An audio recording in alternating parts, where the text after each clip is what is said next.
Salam alaikum Zulflaoun, bonsoir. Xavier Drioncourt, ancien ambassadeur français en Algérie, en poste pendant près de 8 ans dans la capitale algérienne, auteur du livre L'énigme algérienne chronique d'une ambassade à Alger. Dans sa dernière interview accordée à Sud Radio, M. Drioncourt est revenu en général sur les relations algéro-françaises, mais en particulier sur la diplomatie algérienne. Dans cette interview, l'ancien diplomate français a déclaré que l'Algérie est très isolée diplomatiquement. Une déclaration qui ne plaira pas au régime algérien. Un régime qui a fait de la diplomatie son fer de lance pour sa nouvelle Algérie. Il est important de faire le bilan de Tebboune et de son entourage, quelques mois avant une élection présidentielle, et ce à tous les niveaux, et surtout sur le plan diplomatique. Plus de 4 années après l'avènement de Al-Majid Tebboune à la tête de l'État, l'Algérie nouvelle est-elle sur la bonne voie, comme le prétend le pouvoir en place? Pour une partie des Algériens, le pays est muselé, il est isolé aussi. Un contexte géopolitique très tendu et sur le plan interne, une situation économique et sociale des plus préoccupantes. On ne peut même pas faire le bilan car rien n'a été fait ou réalisé durant ces dernières de disette où on note l'affaiblissement de l'État, une régression sans précédent des libertés, une atteinte aux droits de l'homme quasi quotidienne et des échecs diplomatiques récurrents. Crise avec le Royaume du Maroc, crise du Sahel, crise avec la France, l'Espagne, les Émirats arabes unis, l'échec de l'adhésion aux BRICS et une perte d'influence certaine en Afrique. Rappelons-nous de la dernière visite du chef d'état-major, Saïd Ngriha, au Rwanda, pays aux prises avec la République démocratique du Congo, dans un contexte de haute tension dans la région. Saïd Ngriha a réussi la prouesse de s'attirer la colère de Kinshasa et d'allonger la liste bien fournie des ennemis de l'Algérie dans le monde. C'est du jamais vu pour la diplomatie de notre pays que de s'expliquer sur nos relations internationales et notamment de notre armée. Cette convocation est un manque de respect et de considération. Un pays qui, il n'y a pas longtemps, les Africains le qualifiaient de mec des révolutionnaires. Le pays tout entier sombre dans l'inquiétude. Comment les diplomates des pays étrangers peuvent-ils prendre au sérieux les initiatives algériennes concernant certains dossiers au moment où le front interne est au bord de l'explosion? Rendons toute l'initiative de la diplomatie de notre pays plus qu'aléatoire, sans aucune capacité d'influence ou de nuisance. Ainsi, une diplomatie basée sur le déni des problèmes internes risque de compromettre la crédibilité d'un pays, mettant en péril ses alliances et son influence. Sommes-nous commandés en tant que peuple et pays à accepter la médiocrité, la destruction de notre pays, de sa cohésion nationale et de l'infantilisation de la société? Cet état de fait risque de faire perdre le peu de crédibilité qui reste à ce pouvoir et entame définitivement l'image de l'Algérie nouvelle. Nous débattrons de cette dernière sortie de Xavier Drioncourt. L'Algérie est très isolée diplomatiquement, juste après cette petite intro.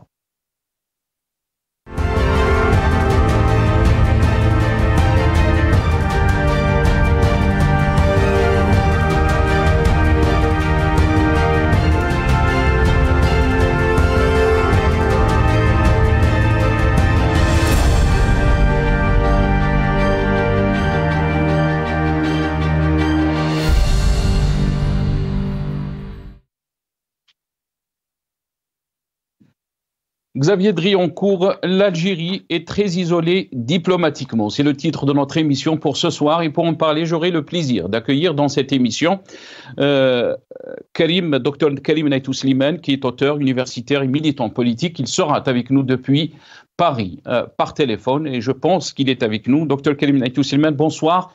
Merci beaucoup d'avoir accepté l'invitation. Marhaba bik ou Sahar Ramadan. Bonsoir tout le monde, Sahar Ramadan.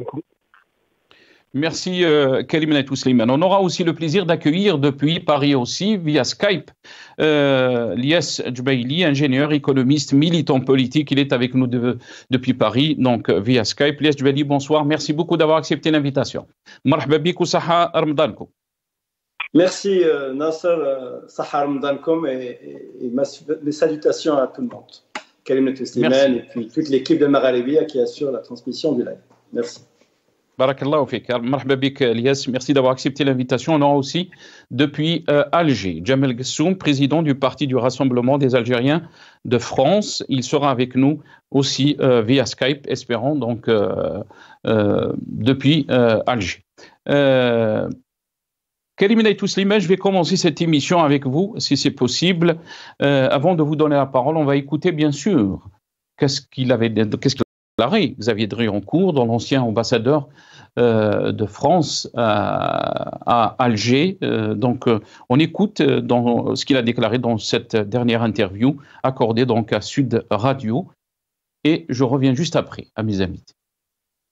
Il faut constater que l'Algérie est très isolée diplomatiquement. C'est-à-dire son seul allié, c'est la Russie. Mais elle s'est coupée de l'Inde, la Chine, non, ils sont... La Chine, oui. La Chine et la Russie. Mais la Chine, la Russie, la Turquie, en gros. Mais c'est déjà pas mal. Les pays du Sahel... Ah oui, ne sont pas sur cette ligne. Le Mali a mis à la porte les Algériens et a dénoncé l'accord d'Alger sur la paix au Mali. Il faut noter que l'Algérie, qui pariait beaucoup sur l'intégration dans les BRICS, être choisie, vous y faisiez allusion tout à l'heure, au mois de juillet dernier, les BRICS n'ont pas choisi, n'ont pas retenu l'Algérie. Donc, sur le plan diplomatique, l'Algérie, elle est brouillée avec le Maroc, ils ont rompu les relations diplomatiques, elle n'est pas très bien avec les pays du Sahel, elle n'est pas franchement bien avec Paris. Donc, vous avez entendu les déclarations de Xavier Drioncourt, l'ancien ambassadeur donc français à Alger. Karim Slimane, comment peut-on lire donc ces dernières déclarations de Xavier Drioncourt il dit que l'Algérie est très isolée diplomatiquement. Votre réaction? Écoutez, déjà, il me semble qu'il est nécessaire de s'interroger un tant soit peu sur la position de M. Drioncourt, c'est-à-dire, comme on dit en sociologie, d'où parle-t-il C'est-à-dire, il ne parle pas à partir d'une position neutre. M. Drioncourt est un ancien ambassadeur de l'Algérie en France. Il est donc diplomate français et sa vision des choses est une vision si vous voulez, qui pourrait être la diplomatie algérienne vue pas seulement de France, mais vue par un haut fonctionnaire français, par un diplomate français. Il est très important de comprendre cela, d'autant plus que la chaîne sur laquelle il s'est exprimé, c'est-à-dire Sud Radio, pareil, est une chaîne française de droite, pour ne pas dire d'extrême droite. Et ça aussi, c'est très très important de le situer. D'un autre côté aussi, il faudrait aussi situer ce discours et ces déclarations dans un contexte politique, géopolitique et diplomatique mondial. Il faut absolument actualiser la situation de l'Algérie et même de la France dans ce qui se déroule actuellement dans le monde, qui est marqué par quand même deux conflits majeurs dans lesquels la France et l'Algérie, à une moindre mesure, j'y viendrai tout à l'heure, mais surtout la France est impliquée, est plus ou moins impliquée. Je fais référence évidemment à un conflit entre l'Ukraine et la Russie, et aussi un conflit entre l'entité sioniste et le peuple palestinien, en particulier les Gazaouis, les habitants de Gaza. Donc c'est dans ce contexte-là qu'il faut situer ces déclarations. Et cela étant dit, les déclarations de M. Drioncourt, malheureusement, et je dis bien malheureusement, décrivent une réalité que nous constatons tous depuis un moment maintenant. L'Algérie n'est pas isolée, je pense que le terme est exagéré, mais l'Algérie est quand même dans une situation difficile. elle est dans une situation difficile d'un point de vue diplomatique parce que, on le constate de plus en plus, on ne voit pas de vision, de feuille de route stratégique claire pour la diplomatie algérienne. Jusqu'à présent, la diplomatie algérienne, si vous voulez, l'influence ou le rôle de l'Algérie, on va dire entre parenthèses, dans le monde ou tout au moins dans la région, l'Afrique, le Moyen-Orient, l'Afrique du Nord, voire même l'Europe et l'Amérique latine, a été quand même fondée, si vous voulez, sur le capital symbolique de la révolution algérienne qui a quand même un rayonnement international incontestable. Mais ce capital symbolique, malheureusement depuis 1962, s'est amoindri progressivement. Et là, on arrive quand même à vraiment à une période où cette diplomatie qui se fait sur le capital symbolique de la révolution algérienne, parce que l'Algérie, à un certain moment, dans les années 50, 60, au moment des indépendances, avait quand même été un pays important, a joué un rôle très important dans le mouvement des indépendances, pas seulement dans la région, pour les pays voisins, mais aussi même a été quand même une inspiration pour tout un tas de révolutionnaires. C'est pour ça qu'on l'appelait la Mecque des révolutionnaires. Et ça a continué aussi dans les années 70, avec la politique du non-alignement au moment de la guerre froide. Mais le monde a connu des tournants majeurs que l'Algérie n'a pas suivis, malheureusement. Parce que actuellement, la diplomatie mondiale se fait beaucoup plus sur l'économie que sur la culture ou l'histoire, bien que ces éléments restent importants, mais l'élément fondamental qui dirige actuellement la diplomatie mondiale, c'est le poids économique. Et même en termes de la guerre, quand il y a par exemple des conflits chauds, comme c'est le cas entre l'Ukraine et la Russie, on voit quand même que l'élément déterminant, c'est la capacité à tenir le coup économiquement. Hein. Et dans ce domaine-là, malheureusement, l'Algérie, et on l'a vu avec son refus d'adhésion au BRICS, l'Algérie, malheureusement, voilà, n'est pas forte, n'a pas construit une économie. Mais est-ce que... Karim Naitou Slimane, est-ce que l'argument... désolé, je vous ai coupé la parole. Est-ce que l'argument que vous êtes en train d'avancer aussi ne va pas dans le sens de l'argument qui a été dans ce constat qui a été fait par Xavier Drioncourt, qui dit que l'Algérie est isolée diplomatiquement. Et quand on parle de la réalité d'aujourd'hui, vous avez dit dans votre analyse qu'on n'a pas de vision diplomatique, on n'a pas de vision du monde, du changement géopolitique qui est en train de s'opérer dans le monde. On s'est aligné avec la Russie, on l'a vu, après vous avez parlé de l'échec du BRICS, alors que il faut rappeler que Al-Majid Tebboune a effectué sa visite en Russie alors cette visite était prévue à Paris. Est-ce que vous pensez qu'on est dans ce constat qui a été fait de Xavier Drioncourt? Très rapidement, Karim, parce qu'on n'a pas beaucoup de temps et j'aimerais avoir l'avis de tout le monde. Oui, tout à fait. Moi, je pense que le constat n'est pas loin de la réalité, mais j'insiste sur le fait que le terme d'isolement, le fait que l'Algérie se retrouve isolée, est un peu exagéré. Et c'est pour ça que je dis qu'il faut bien placer ces propos dans le contexte actuel diplomatique mondial, parce qu'il faut savoir qu'il y a une chose à savoir, c'est que les positions algériennes sur la question palestinienne, quoi qu'on peut toujours les critiquer, quoi qu'elles ne sont pas à la hauteur des aspirations populaires, mais quand même, elles ne sont pas les mêmes que celles de la France, par exemple, et donc il ne faut pas oublier qu'il y aurait, et qu'il y a même certainement des puissances qui voudraient faire pression sur l'Algérie pour qu'elle recule sur certaines questions. Je ne dis pas ça pour soutenir le régime en place, je dis qu'il y a de grandes difficultés toute l'Algérie, de toute façon, c'est un débat qui va prendre des heures parce que le rôle de la diplomatie, c'est de promouvoir les intérêts nationaux. Mais du moment où la nation, où l'État algérien lui-même est actuellement sujet à de grands débats, il faut une refonte fondamentale, une rupture radicale avec l'ancien système pour réellement poser les termes d'un État algérien puissant. Tant qu'il n'y a pas d'État algérien puissant, on ne peut pas penser à une diplomatie algérienne influente.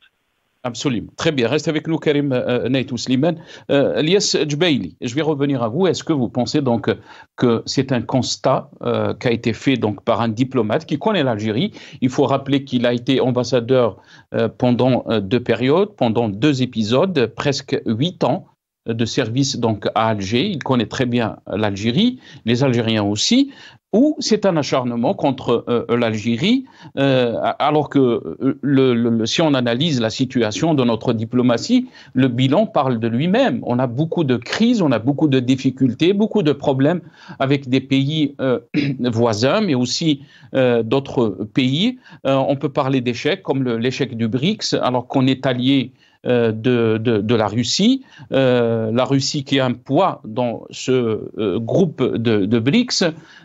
Est-ce que vous êtes d'accord avec le constat de Driancourt, Elias Djbeili? Oui, merci Nasser. Tout d'abord, Xavier Driancourt, au fait, tout d'abord, était ambassadeur à Alger, c'est un diplomate fin, très médiatique. Mais quand même, c'est un personnage très ambigu parce que c'est un ambassadeur sans ligne rouge avec le Rassemblement national. Donc, il vient de dire tout à l'heure, Karim, donc il a choisi une radio d'extrême droite. Donc, forcément, le personnage, il s'acharne. Il faut reconnaître un acharnement contre le régime algérien, contre l'Algérie, sachant que ce personnage aussi, il est obsédé par la question de l'immigration. Et quand même, ça fait pas longtemps qu'il a ouvert son carnet d'adresses aux dirigeants du Rassemblement national. Voilà, ça c'est le personnage. En revanche, son constat, il est réel. Oui, tout à fait, parce que l'Algérie essuie des échecs diplomatiques depuis pas mal de temps. Moi, je ne dirais pas que l'Algérie n'a pas de vision. L'Algérie a de vision. Chaque personne, chaque État a sa propre vision. Qu'elle aboutisse ou pas, c'est une vision. Moi, je dis que l'Algérie ou l'État algérien n'a pas les moyens ou se donne plus les moyens pour sa vision, qui doit aboutir. C'est-à-dire n'a pas les moyens pour aboutir à une vision qui est cohérente, qui est juste. C'est que le régime algérien, il est resté otage de son passé, de sa révolution. La révolution, certes, la révolution, elle a servi pour qu'on soit indépendant. Il faut que la révolution soit un tremplin pour avancer. Et avancer parce qu'on est dans une globalisation, on est dans une mondialisation. Et puis aussi, il faut savoir innover. Donc, on est resté, quand je dis le régime algérien ou le pouvoir algérien et l'État algérien, restés otages du passé, n'ont pas su faire d'autres alliances.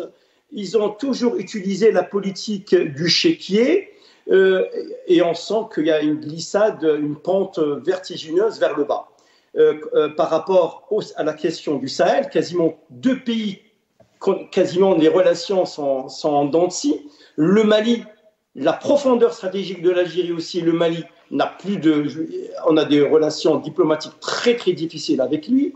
Le Niger, le Maroc, les relations diplomatiques sont rompues. L'Espagne, le meilleur allié de l'Algérie au sein de l'Union européenne, quasiment, il n'y a plus de relations. Quand on prend le téléphone et on dit on ne peut pas recevoir ce ministre, dites-moi dans quelle école de diplomatie, dans quelle école de politique, on essaie de donner une réponse comme ça à un ministre. Quant aux relations avec la France, c'est des relations qui vont rester toujours instrumentalisées aussi bien par la France que par le régime algérien, et surtout par le régime algérien.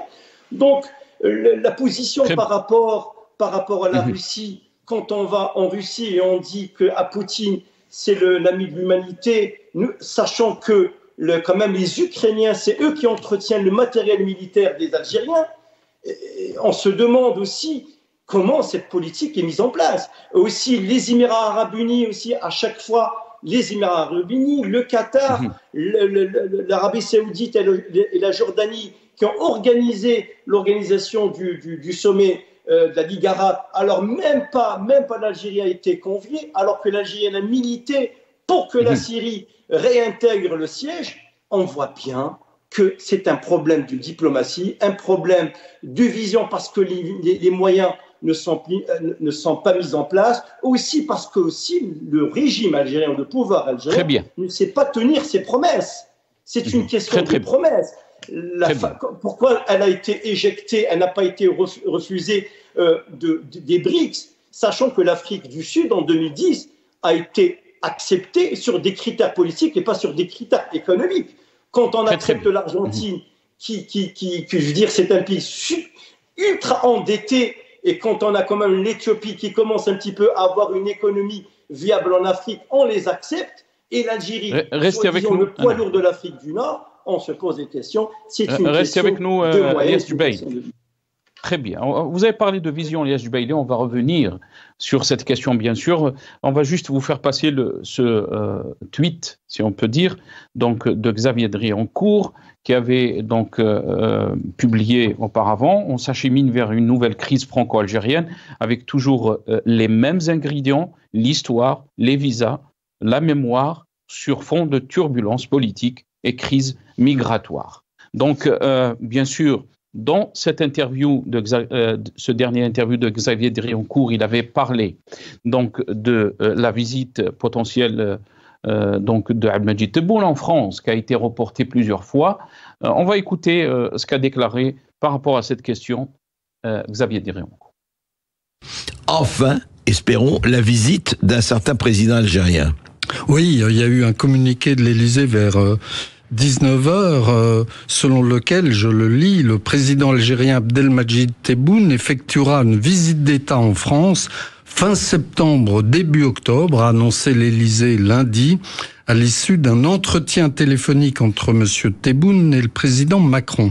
Cette visite, plusieurs fois reportée, aura lieu à une date à préciser durant cette période, indique la présidence française. Voilà. Elle devait avoir lieu en mai-juin dernier, et puis elle a été reportée une première fois. Il y a eu les émeutes ensuite en juin. Ensuite, on a parlé de l'automne. Ensuite, de la fin de l'hiver ou du début de l'année 2024. Et puis là, elle est annoncée donc pour septembre-octobre 2024. C'est-à-dire après les Jeux Olympiques. Mais d'ici là, il peut se passer beaucoup de choses. Donc, par rapport à la visite attendue, on ne sait pas si elle va avoir lieu. Donc, il l'a déclaré aussi, Xavier Driancourt, dans cette interview. Mais oui, on va revenir sur la question qu'on est en train de poser aujourd'hui sur notre thème, c'est l'isolement diplomatique de l'Algérie d'après donc les déclarations de Xavier Driancourt. Rappelons bien sûr les déclarations d'Abdelmadjid Tebboune concernant la diplomatie algérienne, qui lui voit que la diplomatie algérienne est en bonne voie et elle est de retour. On l'écoute. الجزائر صوتها مرفوع وصوتها مسموع في كل المحافل الدولية، كل المحافل الدولية. فضل ربي سبحانه، فضل الرجال اللي هم يناضلوا، ما زالوا يناضلوا كما السياحة.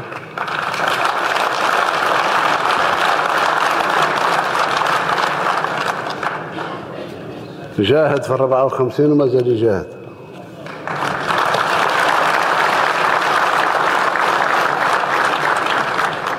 إذن بالنسبة للسياسة الخارجية نتاعنا احنا ندافع بشراسة على مبادئ سياسية نتاعنا تاع ثورتنا ومبادئ وقيم تاع البشرية.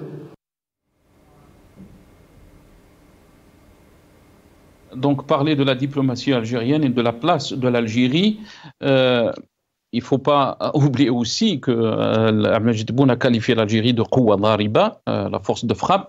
Djamel Ghssoum est avec nous donc, via Skype, président du Parti du Rassemblement des Algériens de France. Djamel Ghssoum, Xavier Drioncourt a qualifié donc, la diplomatie algérienne d'isolée. Donc l'Algérie est très isolée diplomatiquement.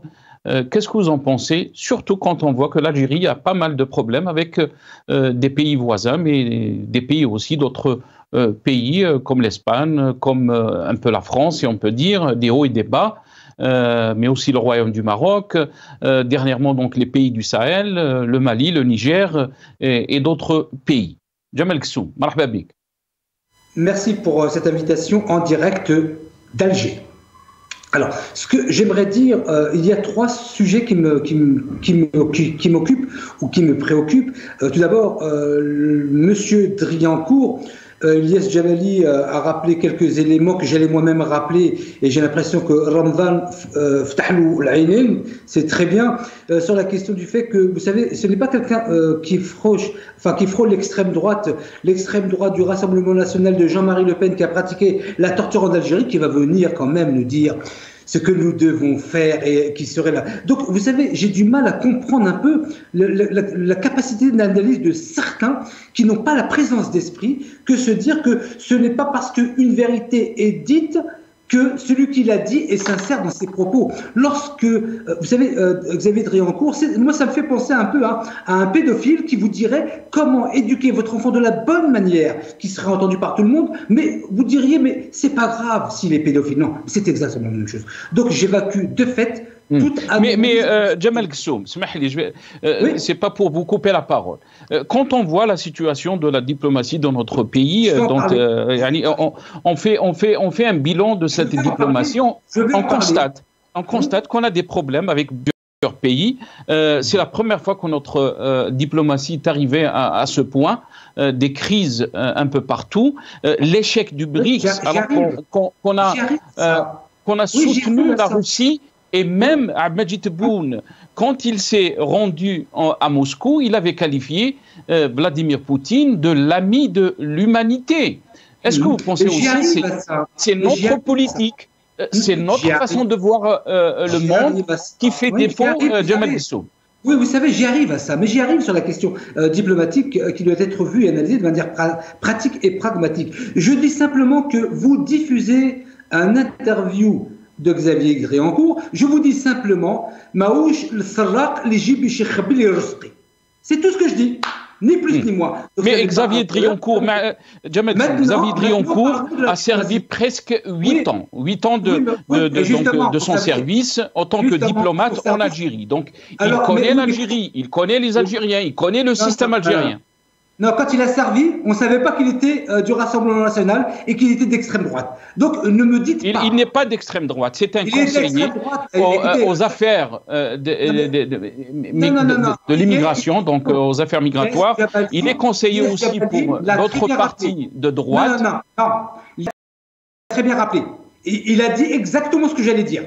Et c'est pourtant pas Ilyes Djebali qui soutient le régime, comme vous dites. Mais ce qu'a dit Ilyes Djebali est une vérité. Mais vous ne le savez pas, Sénat. Donc Ilyes Djebali le sait, moi je le sais, je vous le dis. Il fricote avec le Rassemblement national, anciennement Front National, de Jean-Marie Le Pen, qui a torturé des Algériens. Et la vérité viendra de lui, maintenant. Donc je vous dis, le sarq ma yjish yakhabbli rizqi. Ça c'est la première des choses. Manish agoun à ce point-là. Maintenant, parlons des réalités, de ce qu'a pu dire Xavier Drioncourt, mais qui n'est pas solvable avec la personne qu'il est. Je dis simplement que nous avons des problèmes avec certains pays. Le pays de l'Ouest, bien sûr, un pays qui nous ramène l'armée sioniste à nos frontières. Ça, c'est la première des choses. Secondement, là où il y a des erreurs diplomatiques de l'Algérie, c'est particulièrement avec le Mali et le Niger. Je suis plus calé sur la question malienne que sur le Niger. Quand je disais que recevoir une personne qui est considérée comme non pas un opposant, mais un indépendantiste au Mali, c'était une erreur grave. Et nous en subissons les conséquences. De ce point de vue-là, la diplomatie algérienne, zéro. zéro pointé. Sur la question des différents problèmes que rencontre l'Algérie, j'ai envie de vous dire une chose que je pense profondément, c'est mon intime conviction. C'est qu'il y a des pays qui vont se coucher devant tout le monde et là, ils seront vus comme étant des gentils, des bons. L'Algérie a sa personnalité, elle a cette défaillance. En matière de gouvernance, l'Algérie, zéro. Je souhaite que... en matière de diplomatie. Oui, je souhaite que Abdelmajid Tebboune ne soit pas un second mandat en Algérie. Donc c'est pas moi qui vais faire sa publicité. Je souhaite qu'il ne soit plus président pour ce qu'il a fait à la diaspora. Très bien. Restez avec nous, Jamal Ghassoum. Restez avec nous, Jamal Ghassoum. On va revenir à Karim Naïtou Slimane. Karim Naïtou Slimane, vous avez entendu l'argument donc de Liache Jubaili, mais aussi de Jamal Ghassoum. On va revenir sur d'autres extraits par rapport à cette interview où il parle aussi de la nature, si on peut dire, du régime algérien. On écoute donc ce passage de l'ancien ambassadeur français à Alger.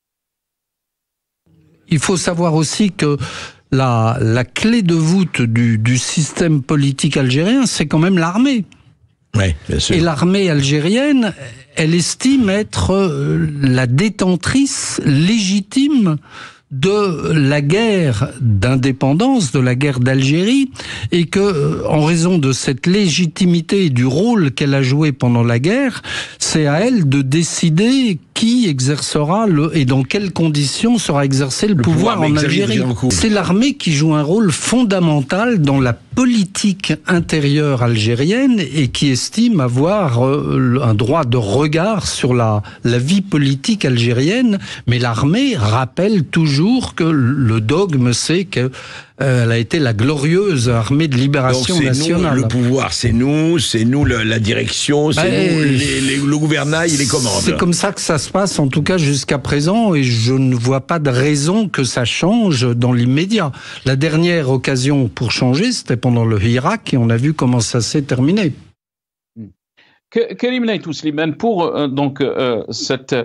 ce constat aussi de Xavier Driancourt qui dit, en d'autres termes, Daoula Madaniya, Machi Askaria, c'est ce qu'il avait, donc c'est ce qu'a scandé le Hirak donc en 2019. Qu'est-ce que vous en pensez, Karim Naïtou Slimane? Écoutez, comme je l'ai précisé au tout début de mon intervention, j'avais dit qu'il fallait situer les propos de M. Driancourt d'abord par rapport à lui-même, à sa personnalité, à ses fonctions, mais aussi par rapport au contexte géopolitique international. Je ne vais pas revenir sur ce que j'ai dit dans ma première intervention, donc je vais continuer sur ce que je disais. Pareillement aussi, ce que dit M. Driancourt sur la nature militariste du régime algérien, permettez-moi de le dire, est un secret de polichinelle. C'est une réalité connue par tout le monde, à commencer par les Algériens. C'est l'un des plus grands défis que connaît actuellement la société algérienne, c'est-à-dire le développement, ou plutôt l'évolution de l'État postcolonial, militariste, vers un État entre parenthèses moderne, c'est-à-dire un État d'institution civile, dans lequel l'armée, qui n'est pas reléguée à un rôle secondaire ou quelque chose comme ça, non, qui aura un rôle majeur, mais dans le cadre d'une constitution qui lui assène ses fonctions et son statut, par exemple, du territoire national. Donc, c'est un défi majeur que connaît la société algérienne actuellement, qu'il soit dit par M. Driancourt ou par un opposant algérien ou par un universitaire qui s'intéresserait à la gouvernance, au mode de gouvernance, par exemple, en Algérie, ça ne change pas les choses, c'est une réalité. Et d'ailleurs, pour revenir au sujet de l'émission, qui est la diplomatie, c'est quelque chose de très important, la nature de l'État.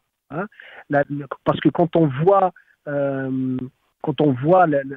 comment est menée actuellement la diplomatie algérienne, on constate que déjà, d'un côté, il y a un décalage d'une 50aine, voire 60aine d'années, hein, et d'un autre côté aussi, on voit très bien, lorsque j'ai parlé tout à l'heure d'absence de vision, que puisque l'État algérien actuellement n'a pas d'institution forte, est un État, permettez-moi l'expression, est un État en faillite, quand on voit la situation économique, politique, culturelle, universitaire, sociale, au niveau de la santé, au niveau de l'éducation, dans tous les domaines, quand on voit tous les échecs cumulés, on arrive au fait que c'est un État en faillite, mais c'est un État en faillite qui a quand même beaucoup de moyens. C'est pour ça qu'on mais quand vous dites, Karim Naït-Ouslim, un État, vous êtes en train de dire un État en faillite, est-ce qu'aussi, et bien sûr, l'État, on peut parler aussi de plusieurs aspects, et dont la diplomatie, est-ce que la diplomatie algérienne est en faillite aussi? Oui, c'est ce que je disais, c'est que la diplomatie algérienne, elle est... moi, j'ai dit qu'il n'y avait pas de vision diplomatique. On n'en a pas. On est au stade de la gesticulation. On essaye encore de faire valoir notre capital historique. Le seul dossier sur lequel l'Algérie tient bon, c'est le dossier palestinien. Et je l'avais dit avant les événements du 7 octobre. Et encore, parce que son canal direct, comment il s'appelle le président de l'autorité palestinienne, Mahmoud Abbas. Même cette question, Karim Naït-Ouslim, excusez-moi, je vous ai coupé encore une fois, parce que j'aimerais juste clarifier votre argument. Même sur cette question, il y a des critiques aussi par rapport donc au pouvoir algérien, aux autorités algériennes, la question de la Palestine. Pourquoi on ne laisse pas, par exemple, les Algériens sortir dans des marches pour être solidaires avec leurs frères palestiniens? Pourquoi on a interdit, par exemple, les marches en solidarité avec la Palestine, alors que de l'autre côté, on entend le pouvoir parler de la Palestine, de ce qui se passe à Gaza, comme étant donc des crimes contre l'humanité. Est-ce que vous pensez aussi, la question ne se pose pas de l'instrumentalisation du pouvoir algérien de la cause palestinienne? Non. Sur ce côté-là, je ne pense pas qu'il y a une instrumentalisation, parce que quand on analyse objectivement, et d'ailleurs c'est pour ça qu'il y a en ce moment que l'Algérie est dans le viseur, je ne pense pas qu'on peut parler d'une instrumentalisation sur ce dossier-là, parce qu'il faut voir aussi l'historique des positions algériennes avant les événements du 7 octobre. S'il y a un point sur lequel, il me semble, on ne peut pas critiquer complètement le régime algérien, c'est le dossier palestinien. Alors évidemment, il y a des choses à améliorer, mais je ne pense pas qu'il s'agit d'une instrumentalisation. Ce que je crois sincèrement, c'est qu'il s'agit d'une crainte de la rue. Oui, évidemment, le régime se dit que ça n'est pas la peine de laisser les Algériens sortir parce que ça peut leur rappeler le Hirak, ça peut déboucher sur un Hirak qui redémarre de nouveau.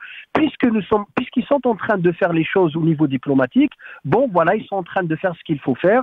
Donc je pense que sur ce dossier-là, il est très difficile de parler d'une instrumentalisation. Alors que quand on voit, par exemple, si vous voulez, dans d'autres pays qui ont fait beaucoup moins que l'Algérie, évidemment qu'ils laissent les gens sortir dans la rue. Par exemple, si on prend le cas du Maroc, on sait très bien que le Maroc officiel a normalisé avec Israël, a des relations très très très problématiques avec Israël, et donc pour calmer la rue, il laisse les Marocains sortir dans la rue.